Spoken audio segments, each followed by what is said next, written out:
Grief is not the end of your story, it's the beginning of a new chapter. Welcome to the Empower Grief Journey podcast. I'm your host, Chris Mamoni, and I'm the founder of the Empower Grief Journey coaching and podcast platform. This podcast is your dedicated space for healing and transformation. Each episode brings real conversations with people around the world who have navigated grief and discovered strength to create new inspired beginnings. You'll discover how to walk from loss to empowerment through powerful storytelling and actionable insights that will guide you towards a future filled with courage and hope.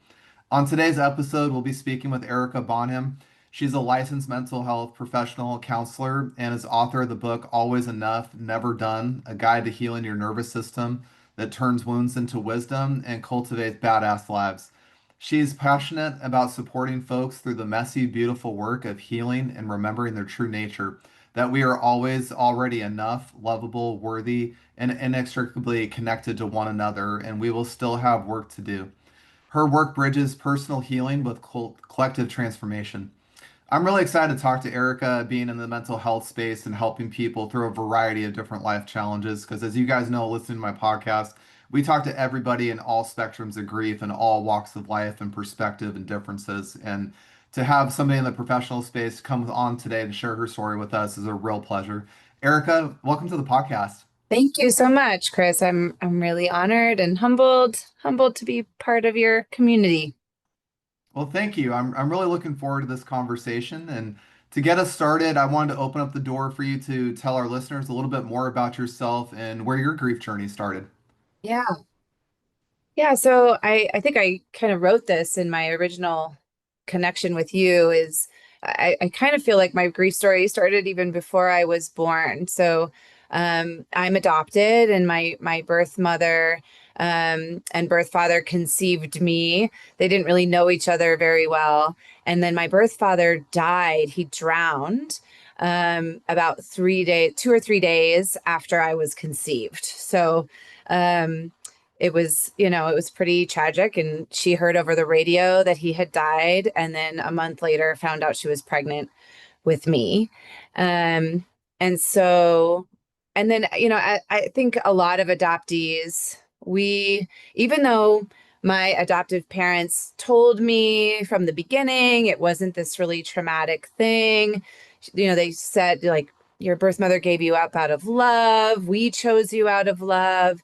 A lot of adoptees really experience most really any kind of conflict in relationship through the lens of rejection, right? So our bodies, my mind didn't believe that I wasn't enough or that there was something wrong with me, but my body did, right? There was this very deep part of me that felt like there was something wrong with me. And so I think that was another grief or another trauma, just from a really early age. And then the parents that raised me, my mom especially, I was really, really connected and close to. And she was a childhood sexual abuse survivor. And so she had a lot of unresolved trauma. She was a pretty heavy drinker and died of breast cancer at what I consider to be too young. She was only 66. I had a 10-month-old baby and a 3-year-old toddler when she died. And it just felt too soon. And it felt like she had unresolved stuff.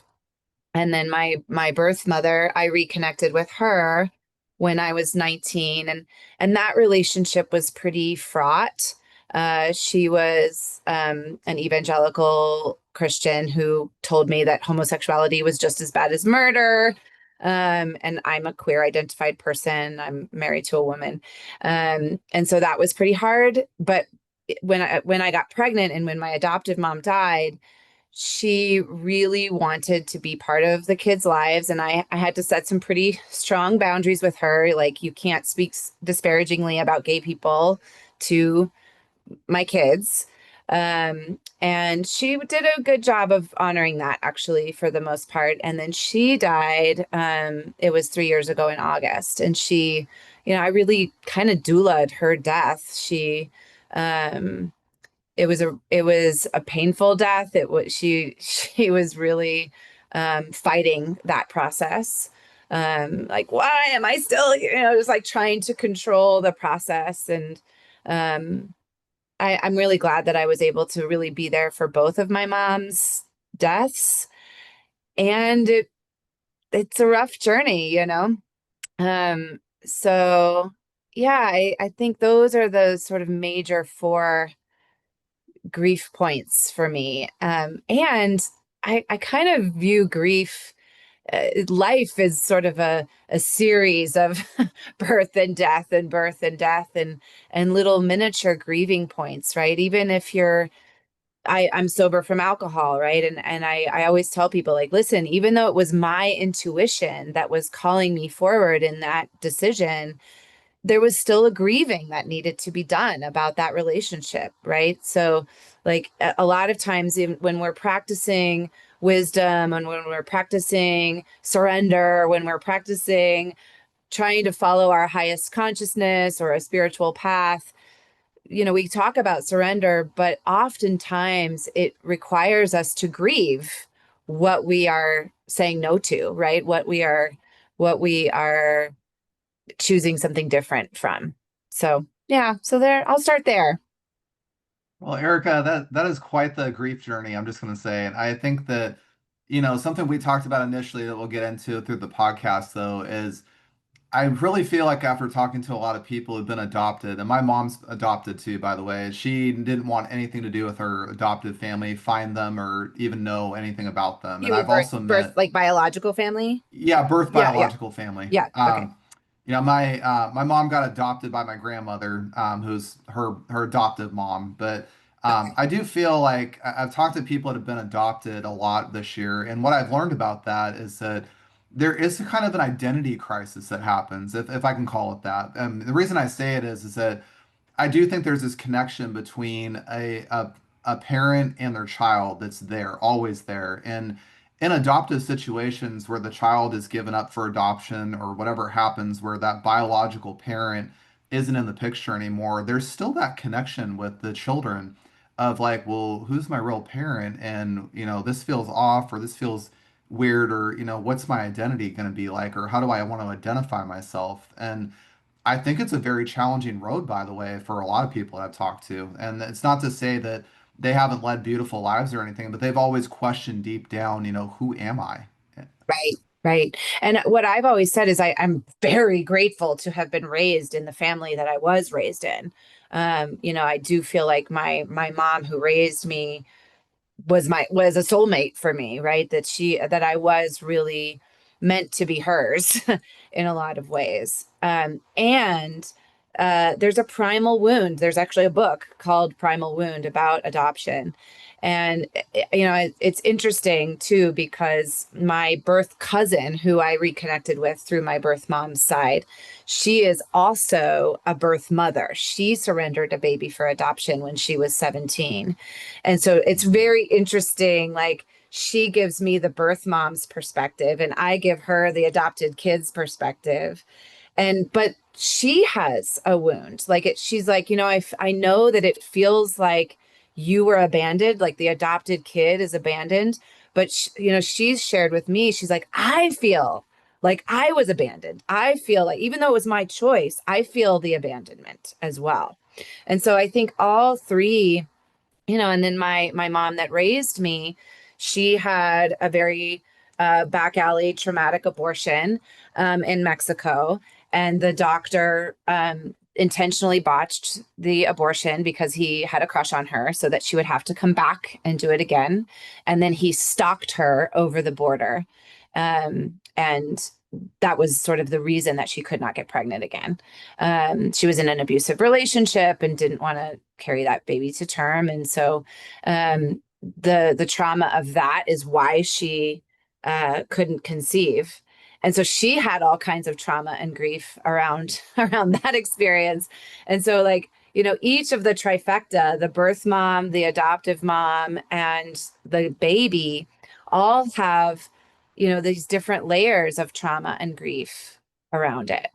And I'm very great. Of course, the reason I call my book Always Enough, Never Done is because I do believe that personal transformation, personal growth as well as collective transformation and collective growth is it's a lifelong thing. There's no such thing as healed land, right? We are never arriving anywhere. And I feel like I have done enough work where I really can see how the path that I have walked, how my adoption, how even my spiritual relationship with my birth father, who after hearing some stories about him, he really seems like he was kind of a cool, kind of my person guy. He was a little bit trickstery and played practical jokes on people, not mean jokes, but like funny jokes. And he was just a really kind human being. Um, so, the work that I've done, spiritual work that I've done, trauma work, grief work, parts work, even psychedelic work has allowed me to see that the path that I have walked really is where the light comes in, right? There's that, I hate to be another white lady therapist quoting Rumi, but like the wound is where the light comes in. And those wounds, now that they've done some healing, are really what has allowed me to stretch my capacity to be able to handle the brutal and the beautiful, the love and the loss, like birth and death. And our ability to have the capacity to do that, it allows us to be fully present to the human experience. And none of us is getting out of this thing unscathed, right? Like none of us is That getting out of this thing alive, first of all. And none of us is getting out of this thing without some sort of loss. I think you hit on two beautiful things in what you just said, and one of my podcast guests from earlier this year said she has a word where she calls it brutiful. It's just brutal Yeah, and beautiful at the same time. totally. Yeah. And I really think that's very symbolic of grief and abandonment and trauma we go through, even adoption too. When you start going through that identity change of who am I and where do I come from and what's my birth family like compared to my adoptive family, it's a very Yes. beautiful and brutal moment because you're dealing with Yeah. two truths at the same time. And the other thing that I want to highlight that you said, which I appreciate you saying, is that this concept of fully healed that I hear about in the grief world is just not true. It's a very false sense of reality that I think people think it's a destination to get to. And I love that you fixate on the journey part of it, that this is not something we're ever going to be done with. I was on a podcast earlier this year and I was talking about losing my son, and somebody said, "Do you think you'll ever fully be healed?" And I said, "No, never." And they looked at me really funny and was like, "Well, how can you say that?" And I said, "Well, I don't want to speak on behalf of everybody that's gone through grief or trauma because I've certainly walked my path in it, but I'll just say that if you were able to completely emotionally disconnect from that moment and just simply say that this was a thing or a moment that happened in my life and I accept it fully for what it is and I'm okay with that and I can move on, that would be being fully healed from something where we have no longer have emotional attachment. We have no longer any kind of connection to that moment. But after talking to so many people and talking to people like you, I've realized that that doesn't exist because we're humans, we're people, we feel, we have emotion. And Right. so to deny ourselves that truth and reality about ourselves when we go through these moments is really a disservice to our healing journey. Totally. Yeah. And there's just different layers of it too, right? Like so my kids are super into theater and my mom, every time they have a show, it brings up like, oh, my mom just would have loved this, right? Or when my mom was so funny and she just had the best sense of humor. Like so when she had breast cancer, she did not have reconstructive surgery. So she just had, fake bra implants or whatever, and we were at my aunt's pool and she would like take her implants out and be like, find Sonia's boob in the pool. And like, she was so funny. And my both my sons are funny, but my youngest son is really like I could he was 10 months old when she died, and so he doesn't really have any memory of her. And when he and I are having just this like moment of laughing together, I know that my mom would have just died laughing, with him. She would have just loved his sense of humor. And so it brings it up all over again, right? It's like, oh, and he has that missing experience, right? He has the loss, even though he doesn't know it, he has the loss of her eyes being on him, right? Of her connecting to him, her witnessing him, and her really, really seeing him. Like she would have really, really seen him and appreciated him. And it's a loss for him. And so that it's just another layer of it, right? Um, yeah. And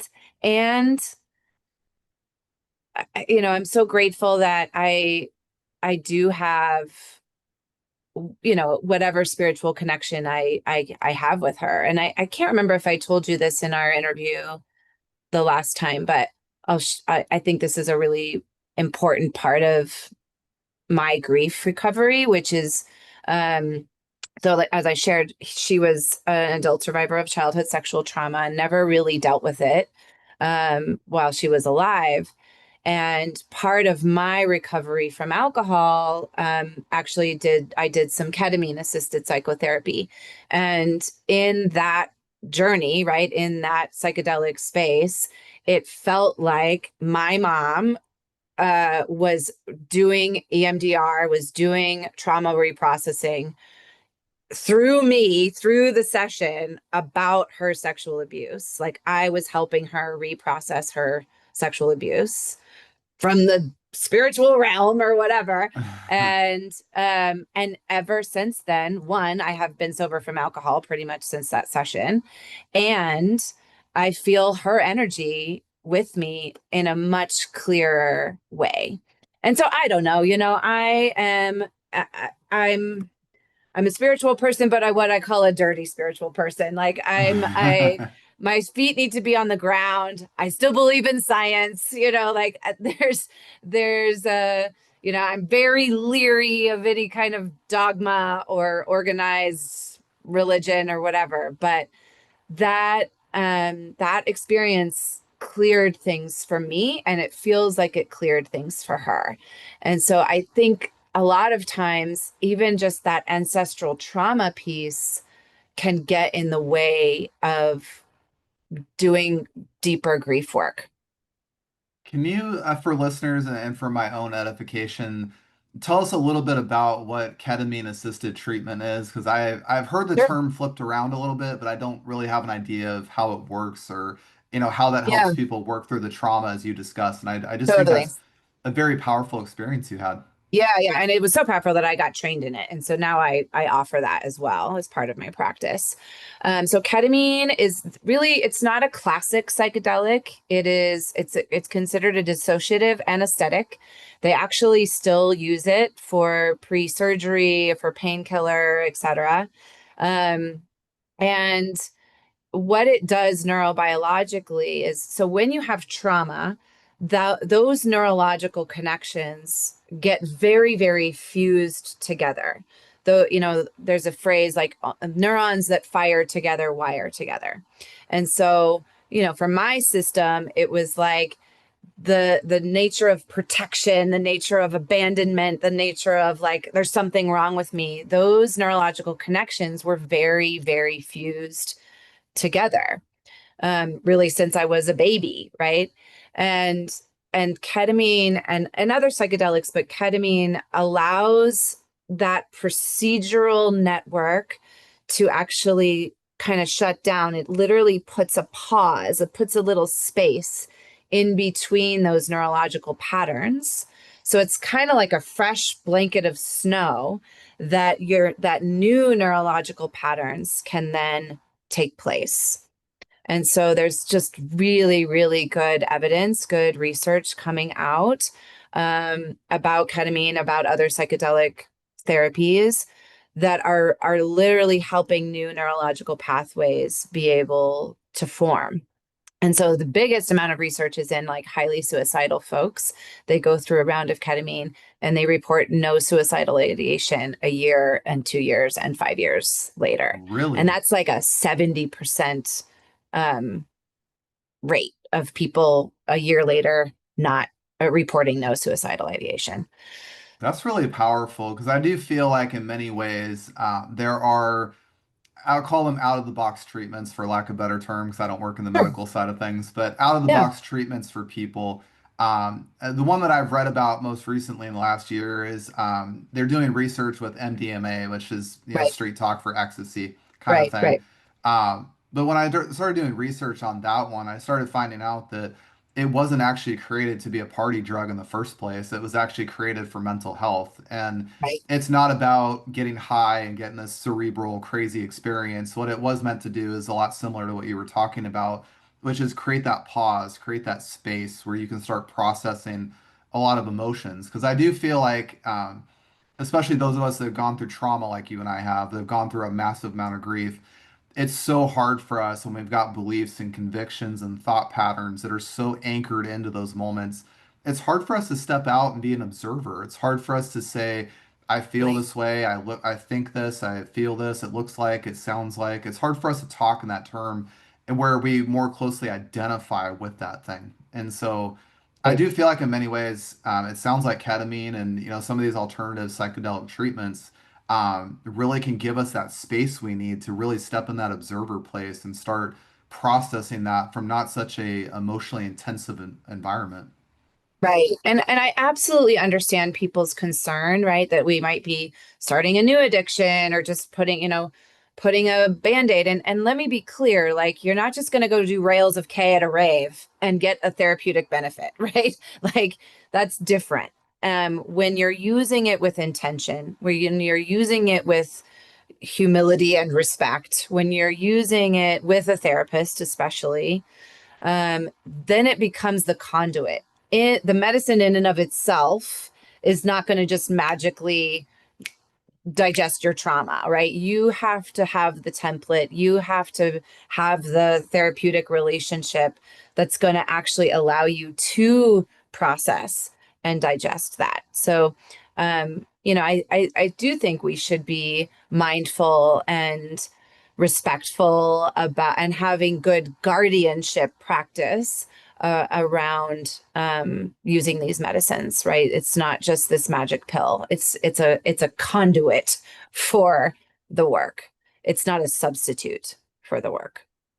Yeah, because I think that, I've seen it in the grief space a lot. I've talked to many people, and, you know, a lot of people go through a hard trauma and grief and turn to things like alcohol or substance abuse in whatever capacity. And I completely see why people do it, by the way, because most of us are looking for an escape from the harsh reality of what happened. And Totally. that's completely understandable, by the way. And I'm a little more open-minded in a sense where I don't judge people for that, but the way that I see it is that person's looking for an escape. They're looking for a vehicle to change how they feel because for them to sit with it is just simply too much. And I've been there Right. myself, which is why I can't judge people, is because Totally. those Yeah, feelings are absolutely. so I never really see those things as problems. What I do see it as is that this is a tool somebody turn to because they're looking for an answer, they're looking for a solution, or they're looking for a way to process. And so I do feel like when you're talking about ketamine treatment that's assisted with a psychologist there with you and you're walking through this journey in a very controlled manner, I think it gives people that space they're looking for and that comfortable, safe environment to work through those feelings in the way that they need to. And that's where I think Right. there's just so much benefit to that because I always give this example. I watched a show called Letterkenny one time, and one of the guys on the show absolutely flipped out and went crazy angry. And his friend looked at him and said, "What's wrong with you?" And he said, "Oh, I'm upset." And he went from this high emotional volatility to, "I'm just upset." And I equate these kind of environments like ketamine treatment like that, where it takes you out of that plateau down here, where you can get really honest with yourself and you can just say Yes. how you feel without so much intensity. Yeah. Yeah, totally. And for me, I had done a lot of EMDR, I had done a lot of parts work. And it really allowed me to actually get to my adopted baby self and reclaim her for my own, right? And I couldn't really do that without, I mean, I'm sure with lots of work and, you know, meditation and breath work or whatever, I probably could have gotten there, but it was really nice to have that assistance. And I feel like she is closer to me. Like I feel like she is mine now rather than looking outside of myself for somebody to make me feel safe or somebody to reassure me, right? Like eventually we have to become that for ourselves, right? We So. we all have to become our own primary attachment first. So, what was it like for you after that ketamine experience when you finally were able to connect with that adopted side of yourself fully? What was it like where you were before that? And when you got done with that treatment, what was the difference you saw within yourself? And maybe what were some revelations you had after that Yeah. treatment? Well, what I often say is like a lot of times the injury or the grief is without words, right? Like words don't do it justice. And the healing is without words. And so it's energetic. It's like on a level that words can't quite get to. But the best words that I have for it is I don't freaking hate myself as much as I used to. And again, even it wasn't a conscious hating myself. It wasn't this thing that I knew I wasn't a bad person, quote unquote, I'm human, but it's not like I was running a child sex ring or something. Like I knew I wasn't a bad, actively harmful person. I knew that I was doing the best I can. I knew I was a hard worker. I knew I was like showing up in my relationships in a loving way. But there was still this young, really pre-verbal part of me, maybe even like, generational trauma stuff getting passed down that believed that I was inherently broken or inherently bad or inherently not enough or inherently not lovable. And I'm not saying that that is completely dissolved or completely transmuted, but it's way better. And I just don't hate myself as much. And I think that allowed me to let go of alcohol. I think that allowed me to show up in relationships in a different way, in a less graspy way. And it also, I think doing the grief work, if we can get to the point where we radically accept that everything we love is impermanent, right? Like we're all gonna die someday. And I really think that that is actually a medicine that we need to work with. We are very death averse in this culture. And if you ever just say like you're going to die someday and I am going to die someday. And we just notice that with each other. I think we are naturally called to take better care of each other when we do that, I couldn't agree more with you about that. That's right? Yeah, I mean, I remember watching this clip of Gary Vee rolling through New York City in his Suburban, and some girl like had her cell phone, and she's like, Gary, I got it on video. Tell me, what's your best advice? And he literally just says, "One day you're gonna die." And I was like, "Whoa!" I was like, "That was a lot." And she literally, I put her phone down. I was like, "What did you just say to me?" And he said, "You're gonna die one day." And his whole point was that are you going to waste your life right now worrying about all these things that don't matter, living your life for other people, living them how they want you to be? Are you going to go live yourself, by the way, and have love and kindness in your heart? Are you going to do that? And it was Right. such a, like you said, it was just such a powerful twist because we are very death adverse every day. I see, when I try to talk to people about my son shortly after it happened, it was like, ooh, don't talk about that. Or when Right. somebody dies, it's like, ooh, don't talk about that. And it's Totally. like, but we're gonna die one day too, and we don't get to control when we're birthed into the world, and we don't get to control when we leave. Those are the two Right. things we have Or to or all accept. of the other people that we love, right? Or the people that Yeah. we don't love. Like, like we don't get to control that. But I do think if we were to have the awareness of that, to be able to work with that awareness, to be able to use death as a teacher and as a reminder that we are all precious and we all have um sentient beings here, that maybe we would try to have a little bit more empathy with each other. And we might be able to remind ourselves that we are inextricably connected to each other, that we owe each other better than this. We And do.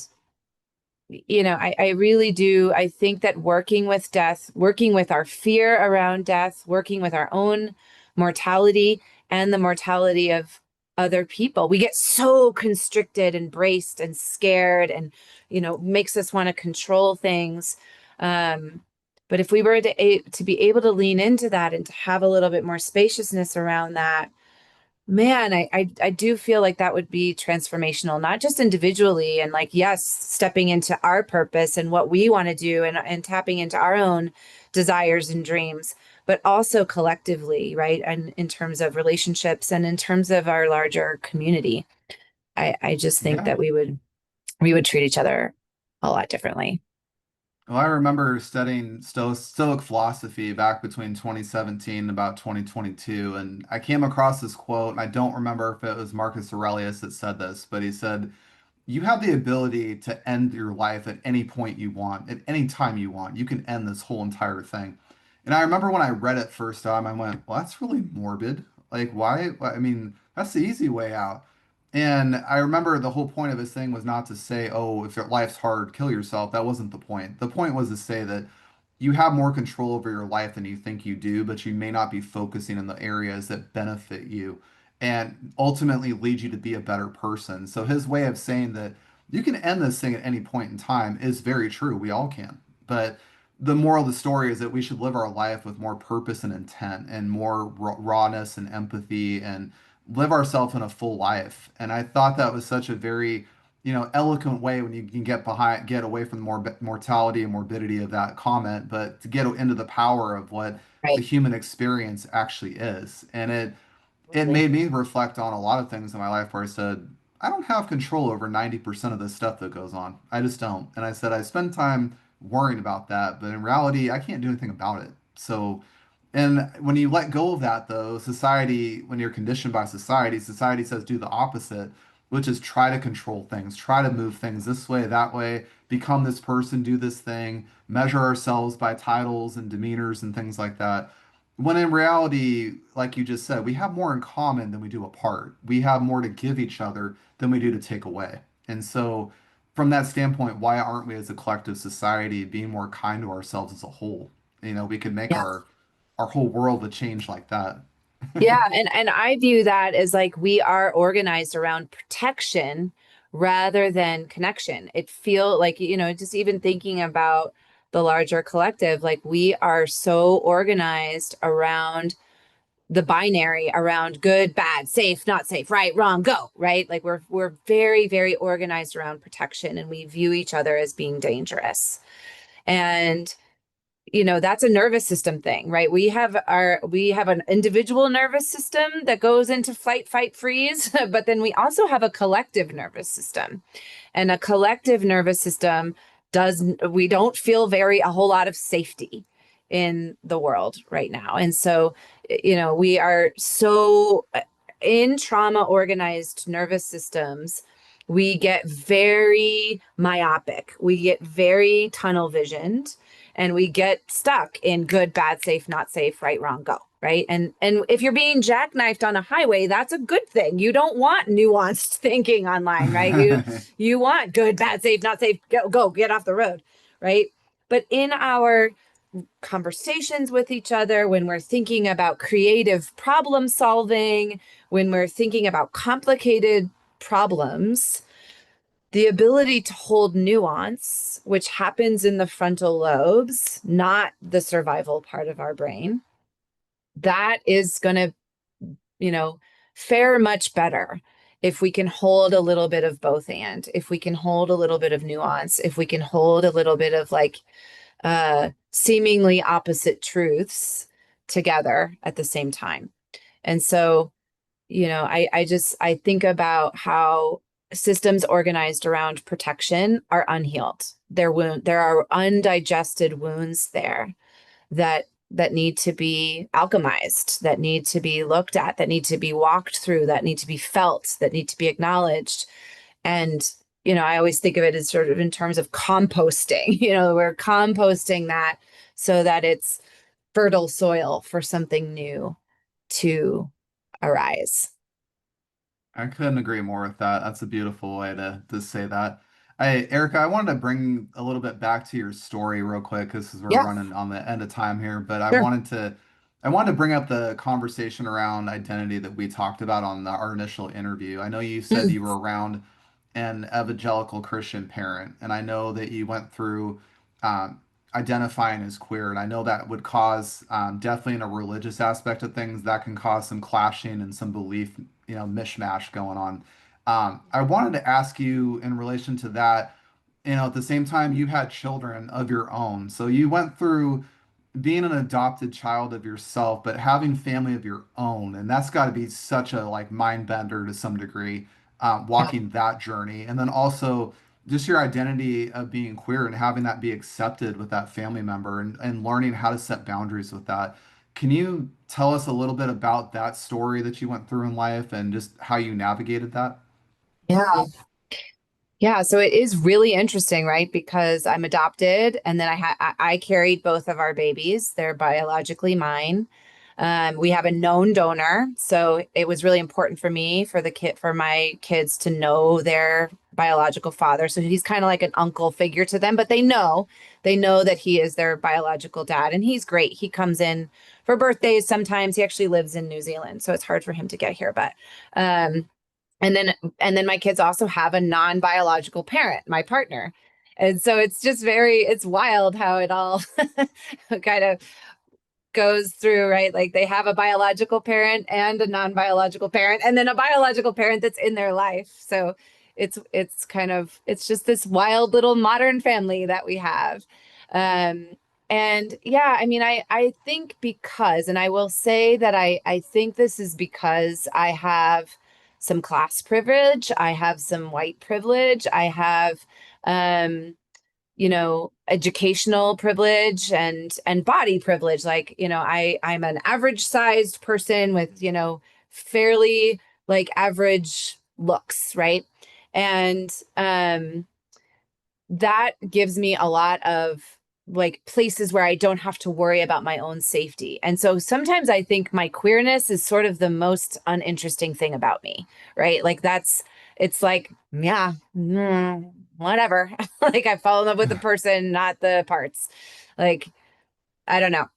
But I think this is something that we touched on too, is like when that identity is being attacked, um, then that identity becomes more important. So like when my birth mom was saying those things to me, then that identity becomes more important. Then that identity becomes like it's like this is part of who I am. This is not like you don't get to say things like love the sinner, hate the sin to me and have that not cause harm to me, because that, and it becomes like more important for me to put that identity in the ground and be like, this is who like I need to defend this part of me because it's under attack.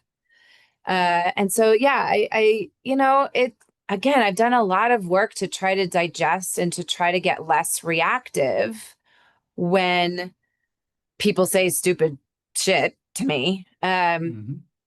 And so I hold that like, yes, I want to stay in creative thinking. I want to stay in attunement as much as possible. And I also understand the other perspective is like your livelihood, your safety, your identity is being attacked. And it's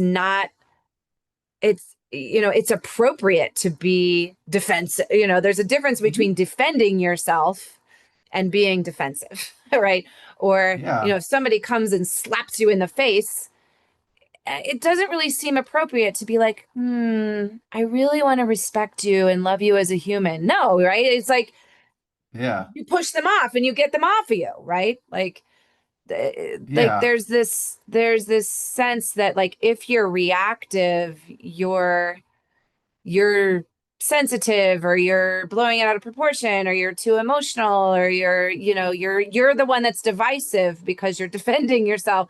And it's tricky, right? It's a tricky thing. And I always say, like, I'm the one that thought that I was giving my birth mom grace, but she is the one that thought that she was giving me grace by showing me unconditional love despite my sinful lifestyle, right? And so it's hard. I think being human is hard. We see things from multiple perspectives, and Yeah, again, I think in some ways it's the least interesting thing about me, but when it's being attacked, it becomes really important. Well, that's what I appreciate you sharing that with us today, by the way, because we are living in a world today that is so much more divisive and hateful in many ways, from what it was 20 years ago. And it's something that, I'll say we're on two different ends of the spectrum as far as ourselves because, you identify as queer, I identify as straight. What I find funny about the whole thing, though, is we're able to have these conversations, even though we're different in those aspects, but we're able to come together like we've been talking about in this whole podcast. And where I'm going with this is that despite differences in the world, there's so much to learn from other people, even if we disagree. And that's why I bring this up on this podcast all the time, because what's very important in grief and trauma is that we have to understand these are individual experiences people are having. And along with the identity piece that we've talked about today, everybody's got their own identity. And that should never, ever have to be threatened or taken away or that there's something wrong with them because they identify a certain way. That's a real ignorant way to walk through life. And I think it's very ignorant in the grief space or trauma space to have that mindset. And I just appreciate you sharing your story because I worked in mortgages for 8 years across 23 different states in this country. And I can tell you, I worked with everybody under every identity you could think of, every ethnical background you could think of, every situation. And I came to find, by the way, that again, I've always said this a lot, we have more in common than we do apart. That's the funny part about that whole thing. And I don't see people through those lenses of boxing and labeling like a lot of people do that I see and read about.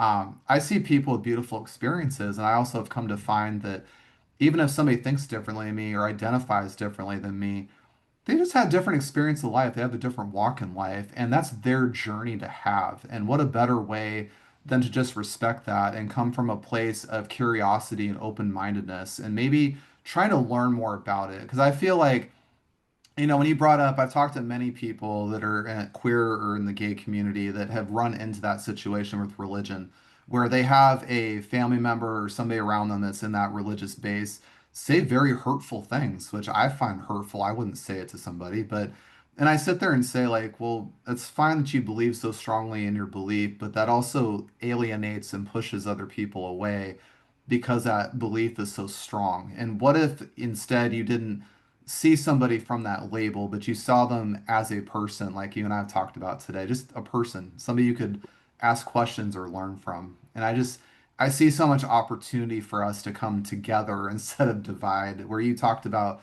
protection versus connection. I thought that was a beautiful way to say that.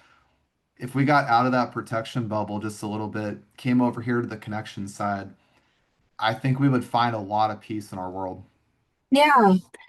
Yeah, and I mean, I think we also have to consider power, right? So like if somebody has more power, more systemic power, um, they get to set the tone of safety in a way. And so like, like when somebody comes in my office, I just by the nature of being a therapist, I have more power in that scenario. They're coming to me, they're very vulnerable. They're very like, and so it is my job to try to equalize that power as much as possible. The client can't do that. They can't equalize the power. That's my job to do that, right? And so I think it's like it's tricky when we're being asked to look at the places where we have more power. We tend to want to respond from the identities that we have that we feel like have been harmed or that we feel like have Mhm. been that have less power. We're like, I can't have power, I'm poor. I can't have power, you know I'm gay. I can't have power, I lost my mom when I was 3. Like I've hurt too is often what we meet with our when we're being asked to look at that. And so the reason that you and I can have this conversation is because there's a sense of safety in it. There's a sense of curiosity. There is a sense of space that you create on your podcast and that I bring. that we're each Mhm. agreeing to. And so that Correct. is my invitation for people is like, what are the things that you can do to create more safety in the relationships that you have or in the conversations that you're having online? Are your actions, are your words, is your energy communicating openness and curiosity and safety? Or is it communicating, I must be right? My way is the only way. My perspective is the only perspective. And I'm just here to prove you wrong. Yeah, I wanted to share this story in college because I lived in a dormitory where we all had individual rooms, but the guy next to mine was gay. And I remember we had a beautiful friendship that happened over the first semester that I was in college. But I ended up asking him one day, I said, "Can I just ask you about that? I just have questions." And he said, "Yeah, absolutely. You can ask me anything you want." And I said, "Wow, that's cool," because I haven't had people at that point in my life ever want to be open, and they've always been defensive, and I know why, because most people don't respond that way. And he ended up telling me this whole story about how abusive his father was when he told him he was gay. And he said, he told me it was very, very deep in him. It wasn't just some mindset switch. It was who he is. It's his identity. It's part of himself. And I said, I respect that. I really do. And he told me about how abusive his father was about it. His dad beat him and treated him very horribly over years because of that, just because he was gay. Just no other reason than that. And I felt this level of compassion come over towards him and towards myself for having this conversation because I said, this is just somebody being themselves. That's it. That's where it is. It doesn't need to go any further.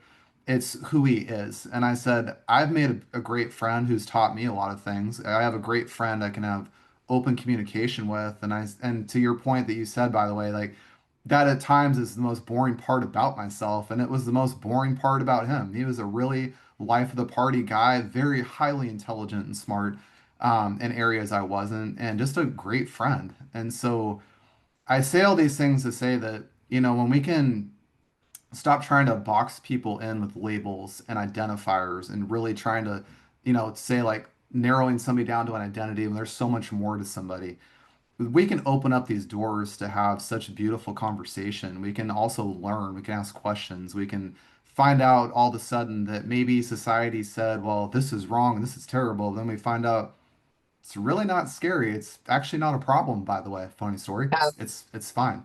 What are you worried Yeah. about? Yeah. And, It's and a I think, it's a way for us yeah. to shift our perspective. Yeah, and I would add a both and to that because I'm a both and girl. And if we talk long enough, you're Cool. probably going to get sick of hearing me say, let's invite this both and here. Uh, but the both and for me is yes, we have more in common than we have apart or that we have different. Yes, like inside we're all the same. Yes, like we are all human.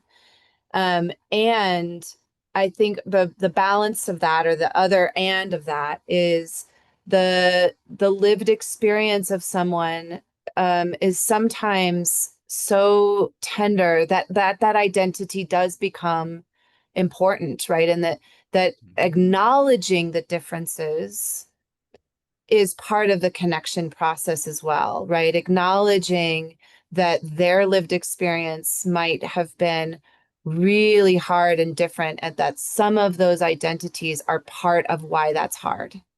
And so, like, I don't want to, I think a lot of times people say, we're all the same. I don't see color. I don't see you as gay. I don't see you as whatever. And it's like, I think they're trying to be connecting, but the flip side of that is that it seems to gloss over or bypass the lived experience that might have been hard around some of those identities.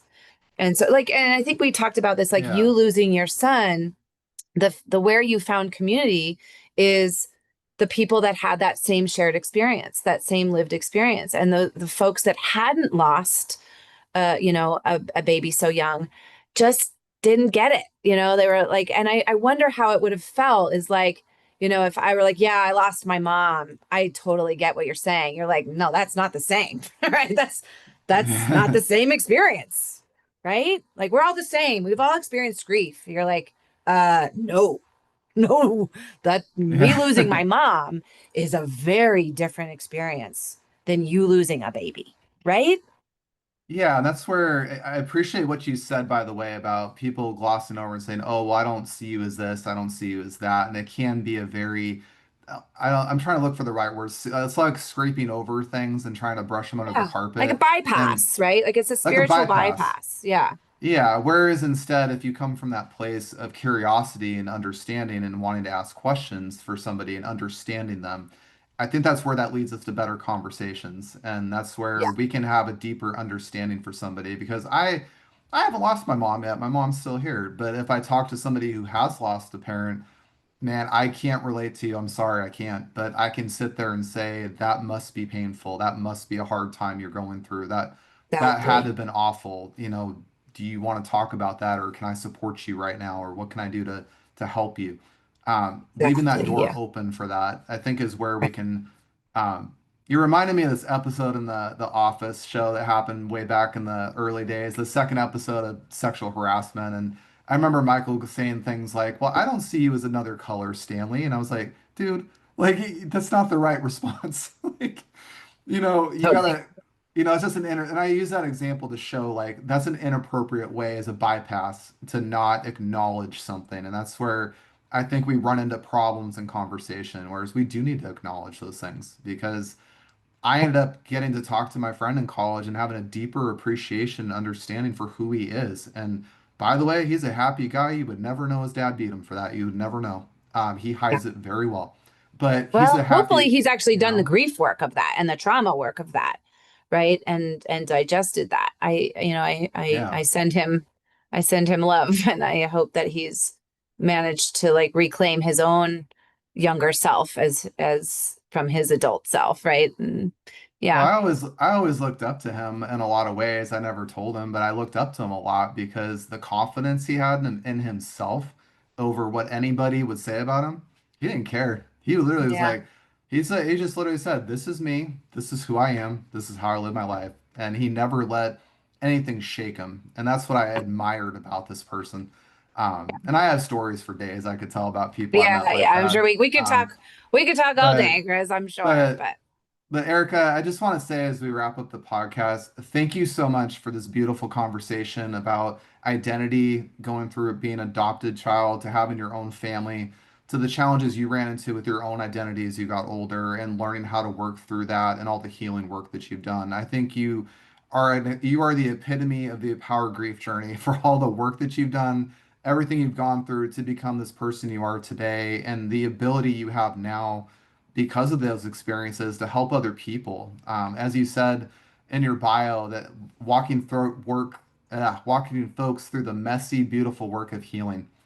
It is messy. It's not it clean. It's not is. easy. Yeah. Um, but I Yeah, just it's want to say a big thank you nonlinear, to it's you. messy, it's emergent, and it's hard. It's hard. It's why you could go to therapy for years and still swim around on the surface and not really get to anything. And so I'm really grateful for the folks, for my clients, for the people that are like really doing the damn thing, right? Right? Really getting in there and having the courage to look at the pain and walk through it. And when we do that, there's spaciousness and liberation and love and empathy and connection on the other side of that. So, yeah, it's been I'm really honored to have this conversation with you. And yeah, people can feel free to keep in touch with me if they want to.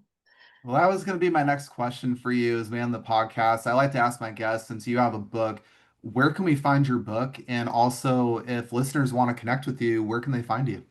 Yes, you can find all of that on the website. It's avos counseling.com. If you order the book directly from the website, you get a signed copy from me. I mail it to you myself. You can also find it on Amazon, but you're welcome to check out the website. You can get on my newsletter on the website. You can reach out to my team. I offer coaching, nervous system coaching across the globe. I also do like keynotes and leadership on nervous or keynotes and workshops on nervous system regulation and leadership. So just you can find me on the website. You can get in touch with me there. Well, for listeners, I will have Erica's contact information as well as a link to her book in the show notes. When you guys get done listening to this episode, definitely reach out and connect with her. She's a beautiful soul, as you guys have found out today. And if you are going through therapy or even nervous system challenges, things like that, reach out to her. She's a great resource for that. Oh, and Chris, I actually have a free resource. And I'll send that to you to put in the show notes as well. There's a free, it's called the regulation toolkit, and so it's 11 nervous system regulations exercises that people can check out for free if they want to do that. And I'll send that to you to put in the show notes as well. Awesome. Thank you. Well, Erica, Yeah, it's been a true pleasure. I'm really grateful we got to talk today and same. just thank you so much. Yeah, thank you too, love. All right.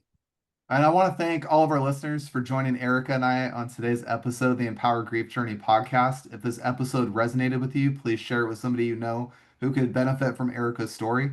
For more episodes that are designed to empower you and support you, visit empowergriefjourney.com. You can find us on Apple and Podbean.